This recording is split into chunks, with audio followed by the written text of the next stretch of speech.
안녕하십니까. 네, 반갑습니다. 오늘은 유치권입니다. 자, 기본서가 아니라 요약집이죠. 자, 306페이지입니다. 자, 요약집 306페이지 유치권부터 보겠습니다. 유치권.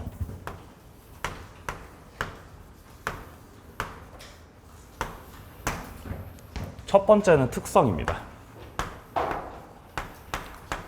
유치권은 다른 물권들하고는 좀 다른 특성이 있죠. 특성. 뭐 어떤 특성이 있을까요? 뭐 예를 들어 등기를 하지 않는다. 등기를 하지 않는다. 자, 그리고 주요한 특성, 추구표. 쫓아갈 수 있는 효력이 있느냐라고 묻는다면 그렇지 않죠. 네, 나머지 특성들은 조금 이따 말씀드릴게요. 자, 그리고 두 번째로 유치권이 법정담보 물권이기 때문에 성립요건. 성립요건이 중요하다. 성립요건 몇 가지 있죠? 예, 5가지가 있습니다. 성립요건 5가지. 자, 그리고 세 번째로 유치권자가 가지게 되는 권리. 그리고 의무. 이것들을 나눠서 보고요. 그리고 마지막으로 나오는 게 유치권 소멸입니다. 자, 그러면 관련된 내용들을 한번 살펴보면 순차적으로요. 자, 첫 번째로 먼저 특성부터 나와 있습니다. 자, 우리 책에서 우, 물 세 가지가 없다 그러죠. 자, 첫 번째가 우선 변제권이 없다. 그리고 두 번째가 물상 대위성도 없죠. 이 두 가지, 우선 변제권 없고 물상 대위성이 없는 이유는 추구표가 없기 때문입니다. 유치권은 뭔가 가치가 변형된 형태에 대해서는 쫓아갈 수 있는 힘이 없어요. 추구표가 없다. 그래서 경매가 들어갔을 때 우선 변제도 못 받고 또 뭐도 안 돼요. 물상 대위권도 안 된다는 것입니다. 이 두 가지가 안 된다. 추구표 때문에 그렇습니다. 자, 그리고 세 번째로 나오고 있는 게 물권적 청구권을 말하는 거죠.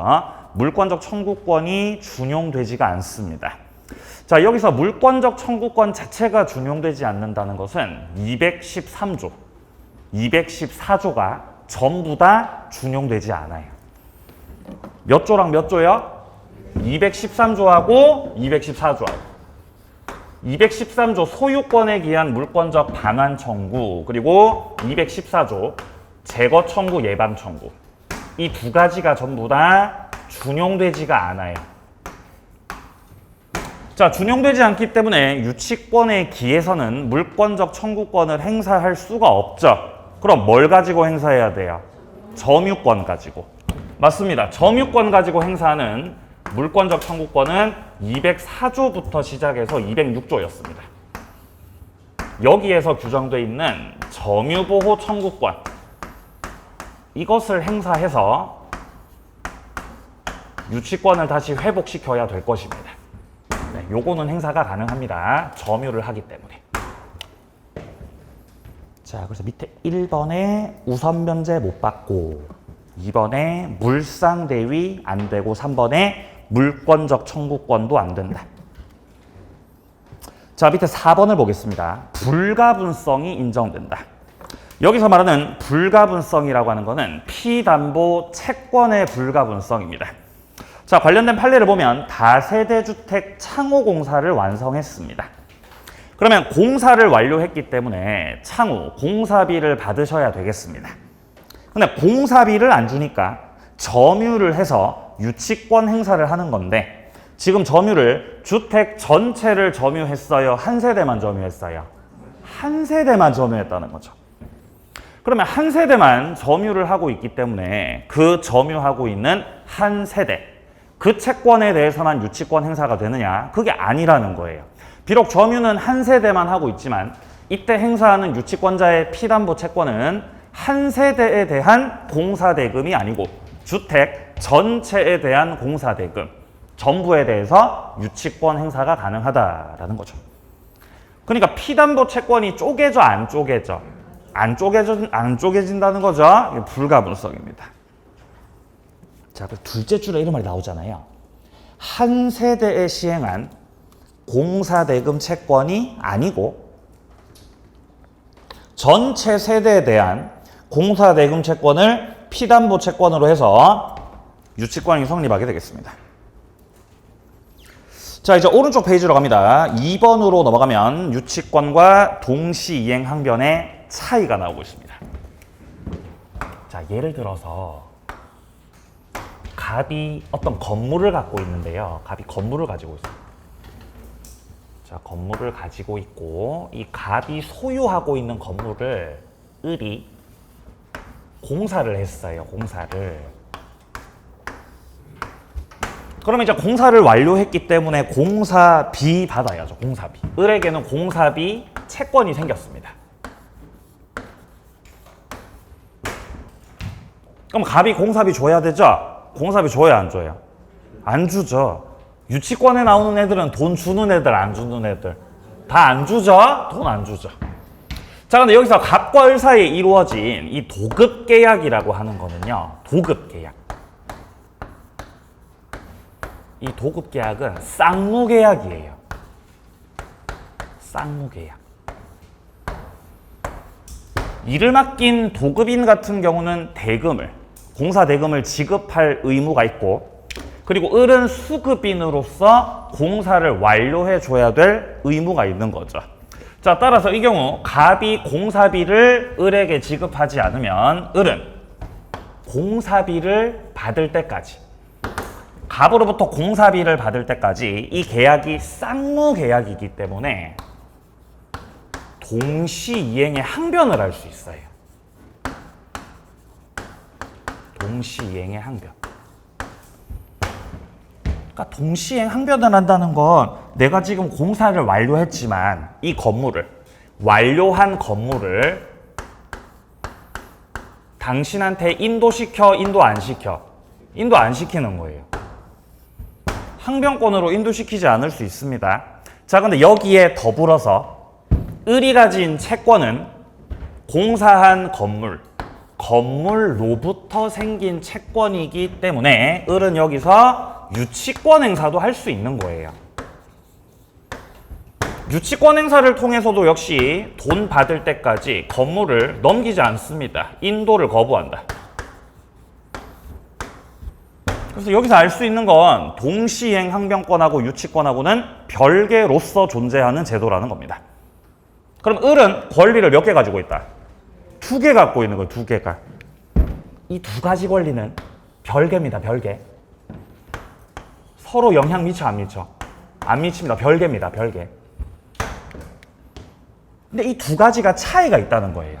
동시이행 항변하고 유치권하고. 자, 가령 예를 들어서 갑이 이 건물을 팔았어요. 그럼 병이 건물 양수인이죠.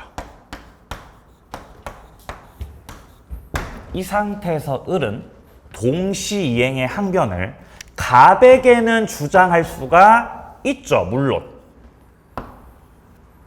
근데 동시이행 항변은 채권의 결련성 있어야 되고 당사자에게 주장 가능하기 때문에 병한테는 동시이행 항변이 돼, 안 돼? 안 된다는 거예요. 병한테는 못 해요. 자, 그러나 유치권이라고 하는 건 엄연히 물권입니다. 물권이기 때문에 유치권 행사를 할 때는 갑에게도 주장할 수가 있고 제3자에게도 주장할 수 있고 없고 이런 차이가 있다는 거죠. 차이가 있다는 거죠. 자, 그래서 유치권을 먼저 보면 물권이다. 따라서 누구에게나 주장할 수 있다는 거죠. 갑한테도 주장할 수 있고 병한테도 주장할 수 있고. 자, 반면에 오른쪽에 나오고 있는 동시이행 항변 같은 경우는 계약 당사자 사이에서만 행사가 가능합니다. 그러니까 동시이행 항변은 물권이에요, 물권이 아니에요? 물권이 아니에요. 차이가 있습니다. 자, 2번째 줄 유치권은 거절 내용, 물건을 넘기지 않겠다. 이게 유치권입니다. 물건을 넘기지 않겠다. 자, 근데 동시행 항변은 권리나 급부 전부 다 가능하다는 겁니다. 물건을 넘기지 않을 수도 있고 채무를 이행하지 않겠다라고 할 수도 있다는 거죠. 좀 더 포괄적입니다, 개념이. 자, 그리고 유치권 같은 경우는 지금 4번에 보시면은 경매권이 있죠. 목적물을 경매 청구할 수 있습니다. 반면에 항변권 가지고는 경매 못하지요. 요 정도 보시고요. 밑에 공통점이요. 유치권이든 동시이행 항변권이든 두드러지는 공통점은 소극적 권리라는 겁니다.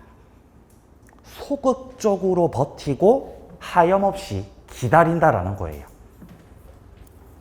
둘 다 뭐 하는 거라고요? 기다리는 거라고요. 동시이행 항변권이든 유치권이든 적극적 권리요, 소극적 권리요. 소극적이에요. 예, 소극적으로 뭐 하는 거예요? 기다리는 거예요, 기다리는 거. 따라서 동시이행 항변을 하고 있더라도 혹은 유치권 행사를 하고 있더라도 채권의 소멸시효는 진행한다, 중단된다? 진행한다는 거죠. 진행한다는 거죠. 그대로 진행합니다. 채권의 소멸시효는 그대로 진행한다. 자, 두 번째 공통점. 법원에서 판결 때릴 때, 법원에서 판결을 내릴 때 상환 이행 판결을 내리게 됩니다. 비긴 판결이죠, 이거. 비긴 판결. 같은 말이 괄호 속에 나오고 있습니다. 원고 일부 승소 판결이죠. 자, 여기까지 특성이었고요. 자, 다음 이제 유치권의 성립 요건입니다. 유치권은 성립 요건이 중요하죠. 왜냐하면 유치권이 성립되기 위해서는 법에서 정한 요건을 갖춰야 성립되는 거지. 당사자 사이에서 유치권 설정 계약, 이거 말 돼, 안 돼? 말 안 됩니다. 설정 계약으로 성립하는 게 아니에요. 여러분들, 저당권이 성립될 때는 설정 계약하고 등기하죠? 근데 유치권은 그게 아니라고요. 법에서 정하고 있는 5가지의 요건을 갖췄을 때 비로소 성립하게 된다라는 거죠. 자, 그중 첫 번째 성립 요건이 바로 타인의 물건이어야 된다. 유치할 물건이 기본적으로 있어야 되죠. 네, 물건이 있어야 유치를 할 수 있다. 근데 그 물건이 내 물건이다, 타인 물건이다? 타인의 물건이야, 타인의 물건. 그러면 타인의 물건이어야 된다는 건 누구 건 안 된다는 거죠? 자기 거는 안 된다는 겁니다. 유치가 불가하다. 자, 그리고 결련성으로서 이 물건에 관해서 채권이 생겨야 된다. 물건에 관해서 채권이 생겨야 된다는 것은 물건과 채권 간의 결련성을 말하는 거죠. 세 번째, 채권은 반드시 변제기에 도래하여야 한다. 아직 공사도 안 끝났는데 돈 받을 날짜도 안 됐는데 먼저 미리 유치할게요. 말 안 되죠? 변제기가 되었고 돈 받을 날짜가 됐는데 그래도 돈 안 주면 유치를 하는 겁니다. 자, 그리고 유치권에 있어서는 생명줄이 있습니다. 물건에 대해서는 반드시 점유를 해야 됩니다. 점유가 유치권 생명줄이다. 근데 그냥 점유가 아니라 요건 잘 보면 적법한 점유입니다. 적법하게 점유를 해야 된다.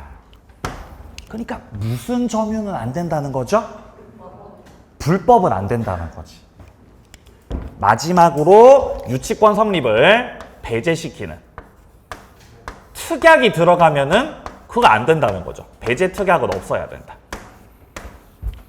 성립 요건에 배제 특약이 없어야 된다가 들어가는 것 자체가 특약을 통해 얼마든지 배제시킬 수 있다, 없다? 있다는 거죠. 따라서 무슨 규정이라고? 예, 임의 규정이라고요. 5가지. 예. 다 아시리라고 생각합니다. 이제 알 때가 됐죠, 그죠? 첫 번째, 타인의 물건일 것. 타인의 물건일 것. 두 번째, 물건과 채권 간의 결련성 있어야 되고, 채권이 변제기에 도래하여야 하고, 물건을 적법하게 점유를 해야 되고, 배제 특약은 없어야 된다. 5가지 성립 요건입니다.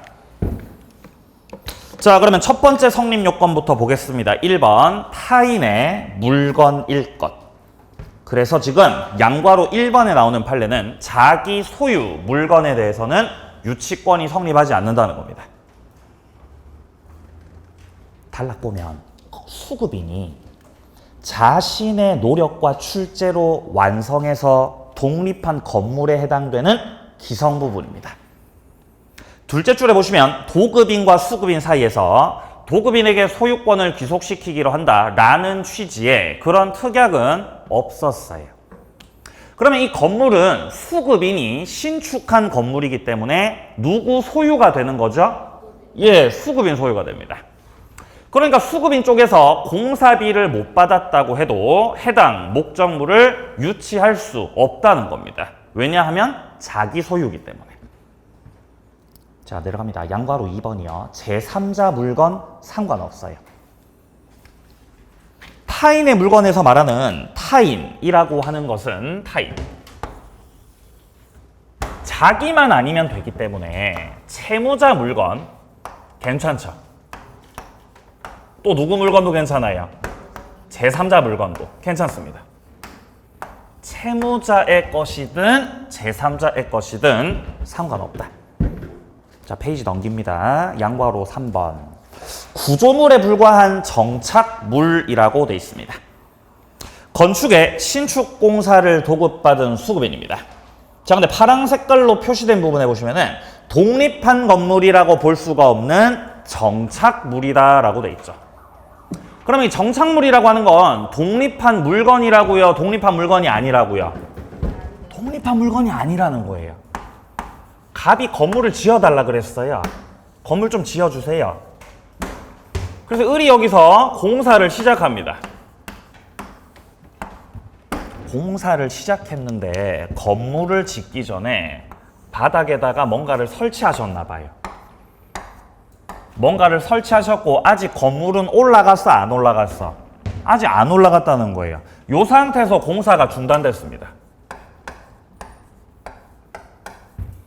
공사가 중단되더라도 착수금은 받아야 되기 때문에 갑한테 공사비를 달라 그랬죠. 갑이 공사비 안 주죠. 그래서 을이 이 설치한 정착물을 이 정착물을 유치하겠다는 거예요. 이거 유치가 돼, 안 돼? 안 된다는 거예요. 땅에 붙어 있을 뿐 독립한 물건이다, 독립한 물건 아니다. 독립한 물건 아닙니다.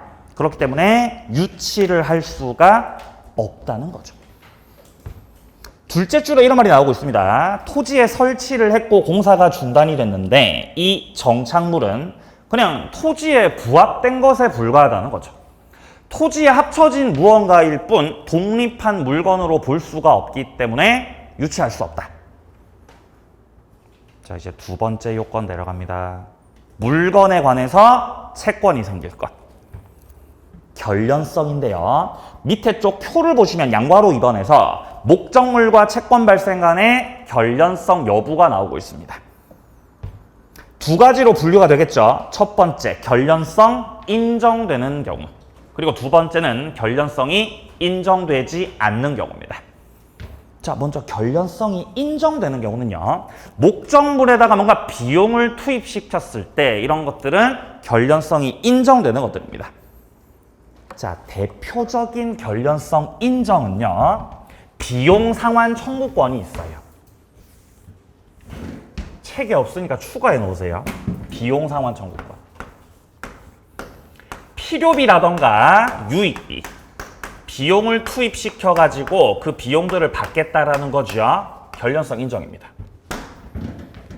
자, 뿐만 아니라 수리비라든지 공사비 이런 것들 역시 목적물에다가 비용을 투입시킨 것들이기 때문에 결련성 인정됩니다. 우리 책에 수리비하고 공사비는 나오고 있죠? 지금 1번이 수리비고 2번이 공사비예요. 비용 상환 청구권 추가해 놓으시기 바랍니다. 자, 그리고 3번 같은 경우는 진돗개에 대한 손해배상 채권입니다. 걔한테 물렸다라는 거죠. 이게 바로 목적물 자체로부터 발생하게 된 손해배상 채권입니다. 치료비 못 받으면 이 개를 갖다 유치한다는 거죠. 이런 것들은 결련성 인정입니다. 자, 그런데 이제 내려가면 결련성 부인되는 것들이 있습니다. 결련성이 부인된다. 그러면 결련성이 부인된다는 건 유치권 행사가 돼, 안 돼? 안 된다는 거죠. 매매대금 채권을 기억하셔야 됩니다. 매매대금 채권. 자, 그러니까 매매대금 채권이라는 것 자체는 이 채권이 물건으로부터 생긴 거다, 매매로부터 생긴 거다. 매매로부터 생겼다라는 겁니다. 결련성 부정이에요. 결련성이 부정된다.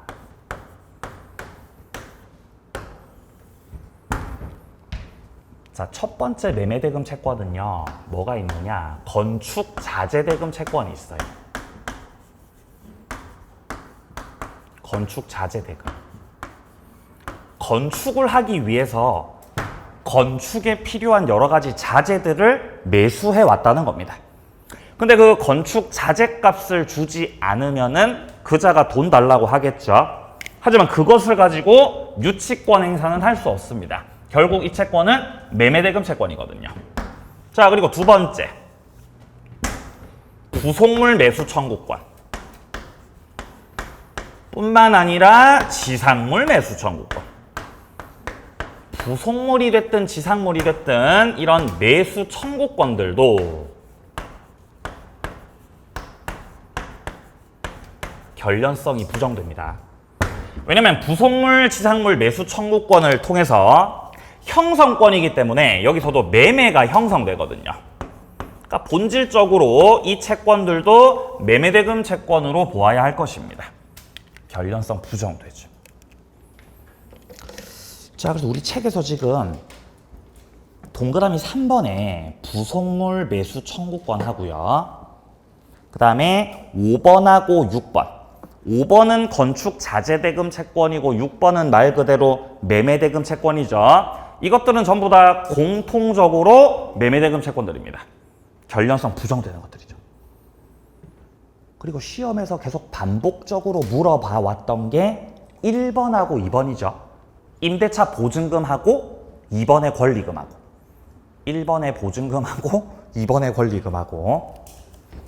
자, 그리고 4번이요. 4번. 신탁자가 수탁자에게 부동산 사라고 대줬던 돈, 땅 사라고 대준 돈, 이거 돌려달라고 할 수 있습니다. 부당이득 반환 청구. 이거 못 돌려받았다고 해서 유치를 하겠다? 안 되는 거죠. 결국 이것도 계약으로부터 돈이 오간 거지 물건으로부터 생긴 채권은 아니거든요. 여기에 땅이 있는 거예요. 땅이. 병이란 사람이 갖고 있는 땅이 있어요. 이 땅을 지금 사놓으면 분명히 땅값이 오를 거예요. 분명히 땅값이 오릅니다. 갑은 확신하고 있어요.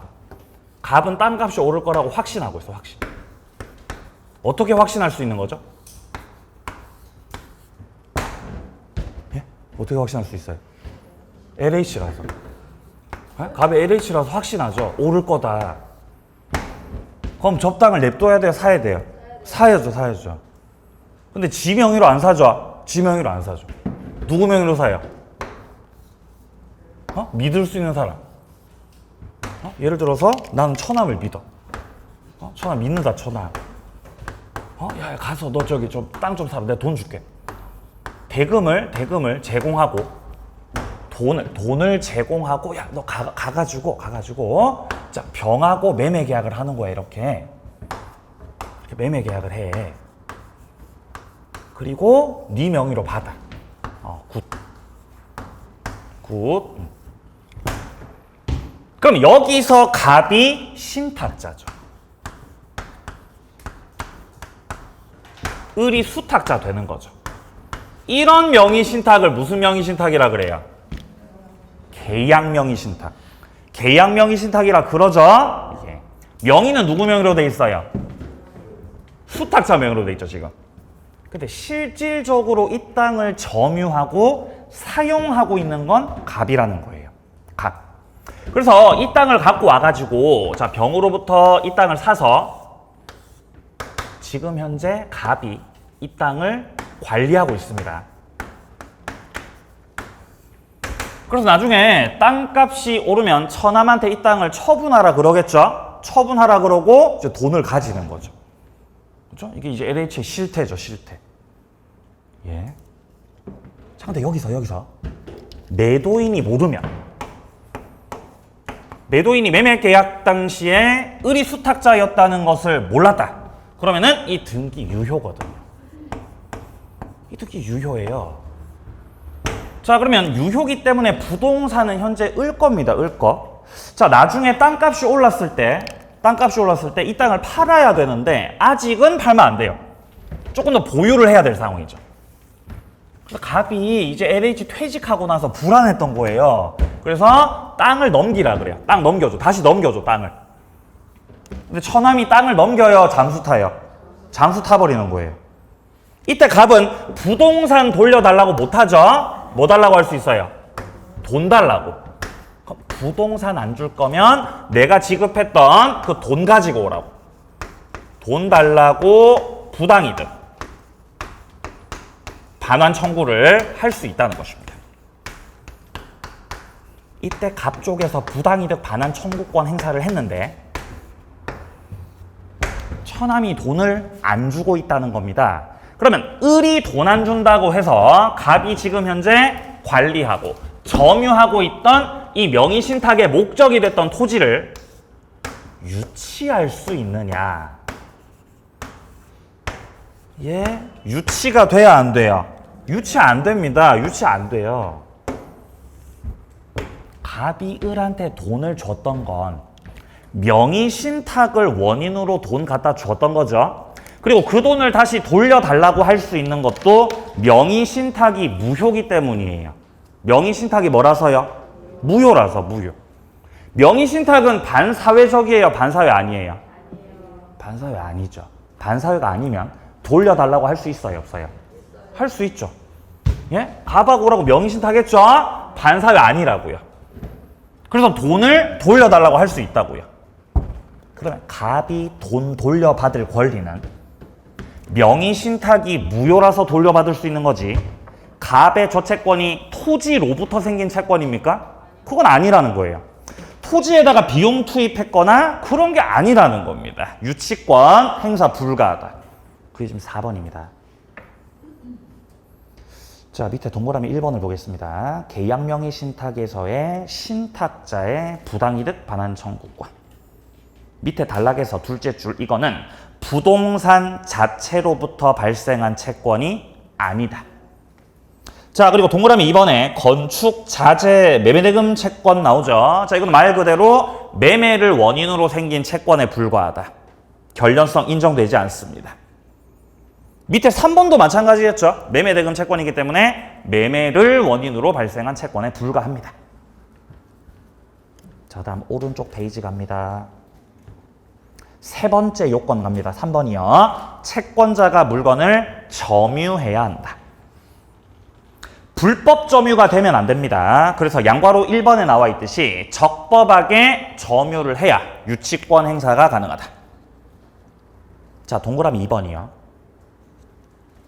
유치권자는 적법 점유로 뭐가 된다 그러죠? 추정됩니다.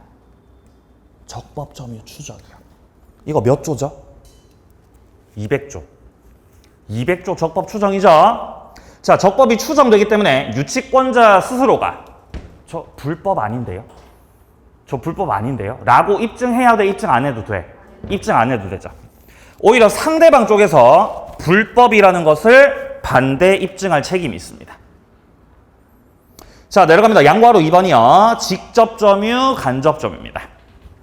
유치권자가 직접 점유를 해도 되고 아니면은 간접으로 점유를 해도 되죠. 자, 근데 동그라미 1번 지금 제3자 쪽에서 직접 점유를 한다 그러죠. 이건 전혀 문제될 거 없어요. 누가 직접 점유하는 거예요? 제3자가 직접 조회하는 거예요. 이거는 유치권자가 물건을 맡겼다는 거죠. 근데 문제가 되는 거는 동그라미 2번이에요. 채무자 쪽에서 직접 점유를 하는 경우입니다. 돈 줘야 되는 채무자 쪽에서 직접 점유를 하고 있다는 거는 물건 들고 도망갈 수 있다는 거잖아요. 유치권 돼, 안 돼? 안 되죠. 그래서 동그라미 2번에서 채무자, 직접 점유 이 두 가지 단어가 같이 나왔을 때는 바로 반응해야 돼요. 유치권이 성립할 수 없다. 예? 누구 직접 점유? 채무자 직접 점유, 채무자. 예? 채무자 직접 점유요. 자, 다음 이제 밑으로 조금 내려오시면은 양괄호 3번에서 압류 효력 발생 후 점유가 나옵니다. 자, 압류의 효력이 생기는 시점. 그리고 유치권이 성립하는 시점.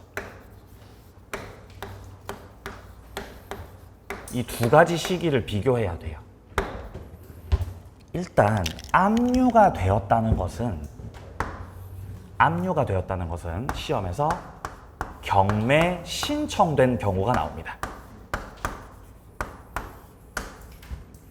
경매를 신청하게 되면은 통지서가 날라와요. 이 부동산이 경매 개시가 되었습니다. 경매 개시 결정이라고 해서 법원에서 통지서 날려주는 거예요. 이거 누가 결정하는 거예요? 경매할 건지 말 건지 누가 결정해요? 판사님이 결정합니다. 판사님이. 그래서 경매가 개시되었습니다라는 통지서를 보내주는 거예요. 네? 받아보셨어요? 아니요. 전 많이 받아봤어요. 저는. 네? 많이 받아봤어요. 네? 그럼 이제 경매 개시 결정 통지문이 날라오면은 이렇게 돼 있어요. 다음에 부동산을 압류한다. 압류한다라고 통지서 날라와요. 왜냐면 이제 곧 목적물이 경매 절차에 의해서 매각될 것이기 때문에 해당 물건 소유자가 물건을 딴 데로 빼돌릴 수 없게 만들어야 되죠. 압류 때려버리는 거죠. 압류시키는 거예요. 묶어놓는 거죠. 자, 그런데 목적물이 압류되는 시점하고 그 목적물의 유치권 성립하는 시점을 비교했을 때 압류가 되기 전에 이미 유치권 성립이 돼 있었다. 이러면 이 유치권은 완전한 유치권이지. 근데 압류가 되고 나서 그 이후에 유치권이 성립했다면 이 경우는 유치권이 늦어버린 거죠. 이런 유치권을 불완전 유치권이라고 하는 거죠. 일단 완전이든 불완전이든 둘의 공통점은 성립은 한다는 거예요. 뭐가 성립한다는 거죠? 유치권이 성립은 한다는 거예요. 차이는 완전 유치권 같은 경우는 경매가 끝나고 나서 경락받은 사람에게, 경락인에게 완전 유치권을 가지고는 대항할 수 있죠. 대항할 수 있다. 근데 불완전 유치권을 가지고는 경락인에게까지는 대항을 할 수가 없어요. 대항할 수가 없고 나가셔야 됩니다. 경락인이 나가. 그러면은 나가셔야 돼요. 이런 차이가 있습니다. 자, 그럼 표를 먼저 보시면 첫째입니다. 압류의 효력이 발생한 후 채권자에게 점유를 이전했습니다. 일단 유치권이 성립하려면은 여기서 따지는 요건은 두 가지입니다. 첫 번째, 채권에 변제기가 도래해야 한다. 그리고 목적물에 대해서 뭐를 해야 된다? 점유를 해야 된다. 첫 번째 칸에서 말하고 있는 거는 일단 채권의 변제기는 도래해 있던 상태에서 압류의 효력이 생기고 나서 뭐를 했어요? 점유를 했죠. 그러면 유치권이 성립해요? 성립 안 해요? 성립해 안 해? 하죠. 성립하죠. 성립하는데 완전한 거 불완전한 거? 불완전하다는 거지. 압류보다 늦었기 때문입니다. 따라서 이 경우는 오른쪽 칸에 나오듯이 경락인에게 대항할 수 없습니다. 둘째, 경매로 압류의 효력이 발생하기 전 채무자로부터 점유 이전받아 유치권을 취득했다. 압류가 되기 전에 유치권이 먼저 성립한 거죠. 완전 유치권입니다. 그럼 이 경우는 경락인에게 대항할 수 있는 거죠. 이 두 가지 잘 비교해 두시고요.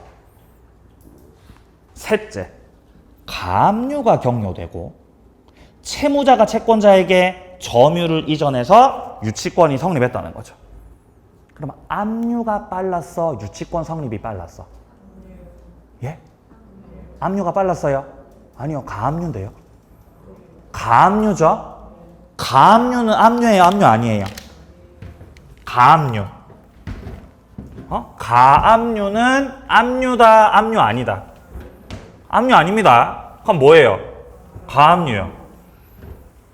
압류가 아니라 뭐라고요? 가압류라고요. 가압류에다 쓰세요. 압류 아니다, 이거. 이건 압류가 아니다, 이거는. 그럼 압류가 되기 전에 결국 셋째 같은 경우는 유치권 성립한 거 아니겠습니까? 그러니까 완전한 거다, 불완전한 거다? 완전한 거예요. 예, 완전한 거라고요. 갑이란 사람이 건물을 갖고 있었어요. 갑이 건물을 갖고 있었어요.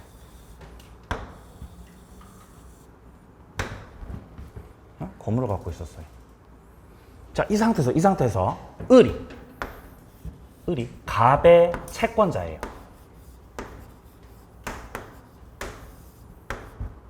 갑의 채권자였던 을이 갑의 재산, 이 건물에다가 압류를 들어갔습니다.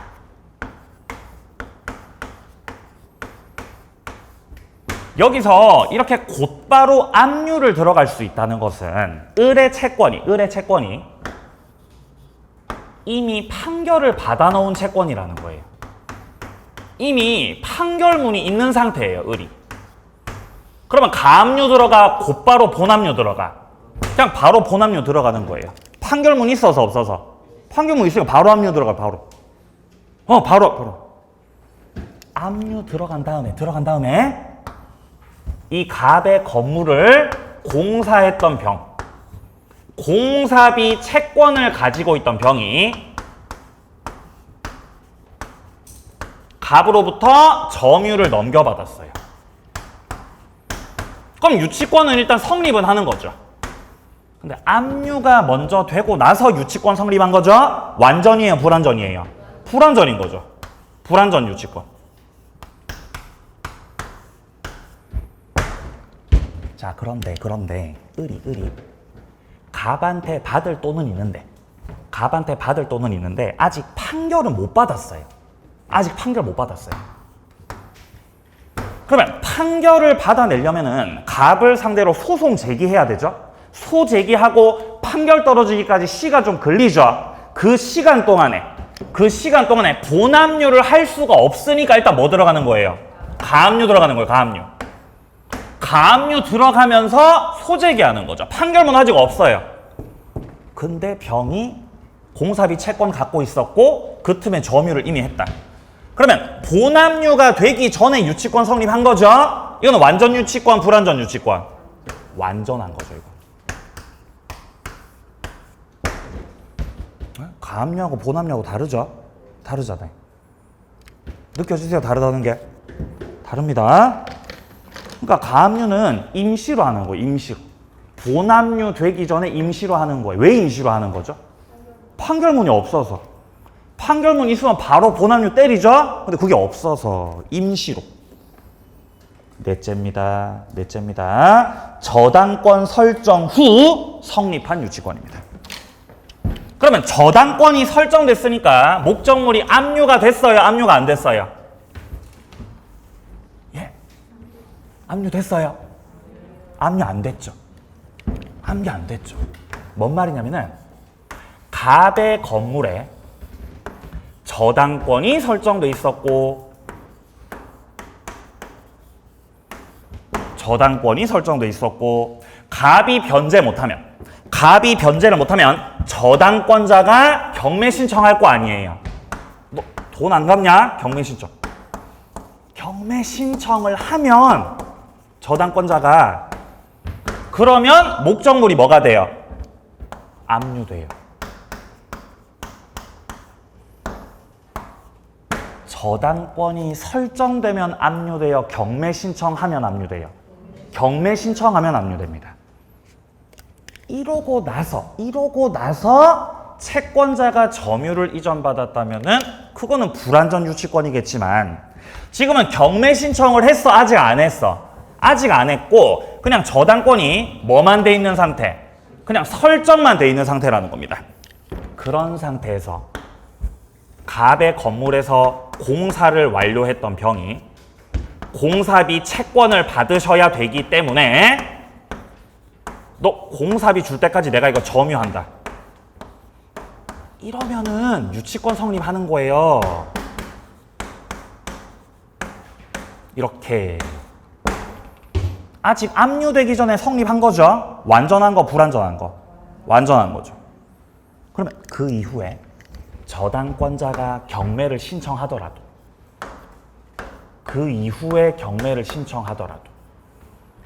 경매로 인해서 저당권은 소멸하겠지만 유치권은 소멸하지 않고, 경매로 인해서 경락받았을 때 경락받은 정에게도 유치권자가 대항을 할 수 있어? 대항 못해? 대항할 수 있잖아요. 그러면 경락인이 병한테 나가라 그러면 유치권자가 나가요? 유치권으로 대항해요? 대항하죠. 인도 거절하는 거예요. 싫어. 인도 거절. 가능하죠. 그러니까 우리가 평상시에 만나는 유치권은 다 완전 유치권들이에요. 이것들을 전제로 깔고 있는 겁니다. 평상시에 만나는 것들은. 근데 여기서 조금 더 세밀하게 물어볼 때는 과연 압류의 효력이 생기기 전입니까? 후입니까?를 조금 더 따져서 완전한 건지 불완전한 건지를 보겠다라는 거죠. 근데 여기서 경락인에게 인도 거절은 할 수 있는데, 유치권자가 경락인에게 돈 달라고 변제 청구. 이거는 돼, 안 돼? 이거는 안 되잖아요. 변제 청구 안 되죠? 왜 안 돼요? 이거는 뭐라서? 채권이라서. 돈 갚으라고 청구하는 거는 채권을 주장하는 거죠. 갑한테 돈 갚으라고 할 수 있는 거지만 정한테는 돈 달라고 못 한다는 거죠. 못 한다. 자, 근데 여기서 인도를 거절하는 거는 유치권 행사, 이거는 물권을 행사를 하는 것이기 때문에 경락인에게도 주장할 수 있는 거죠, 이거는. 자, 다음 4번으로 내려갑니다. 자, 채권 발생 시점에 반드시 점유를 하고 있어야 되느냐? 상관없습니다. 점유를 먼저 하든 채권이 먼저 발생하든 그거는 따질 문제가 아닙니다. 채권이 생겼다가 점유를 하든 점유를 먼저 하고 있다가 채권 생기든 그건 상관없어요. 넘어가세요. 네 번째 요건. 채권의 변제기가 도래할 것. 자, 동그라미 2번을 확인합니다. 변제기를 유예하면 유치권은 성립하지 않죠. 여기서 변제기 유예를 어떻게 표현하느냐? 유익비에 대한 상환 뭐였어요? 허여죠. 허여. 기억나시죠? 그죠? 예. 상환기간 허여는 유익비에 대해서만 가능하죠. 필요비는 안 됩니다. 유익비와 관련해 가지고는 이 돈 줘야 되는 채무자 쪽에서 법원에다가 상환기간 허여 신청할 수 있습니다. 그래서 허여가 떨어지게 되면은 이것을 통해서 기간, 변제기가 유예가 됩니다. 이렇게 되면은 변제기가 뒤로 밀려나기 때문에 유치권은 더 이상 성립할 수 없다. 유치권을 주장할 수가 없는 거죠.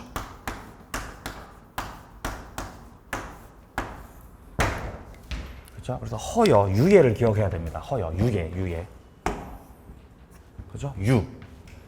그죠? 그래서 뭐예요? 유익비잖아, 유라서. 그죠? 유라서 유익비잖아, 유라서. 네? 필요비는 돼야 안 돼, 필요비는? 필요비 안 돼요. 필요비는 안 돼요. 필요비는 왜 안 돼요? 필이라서.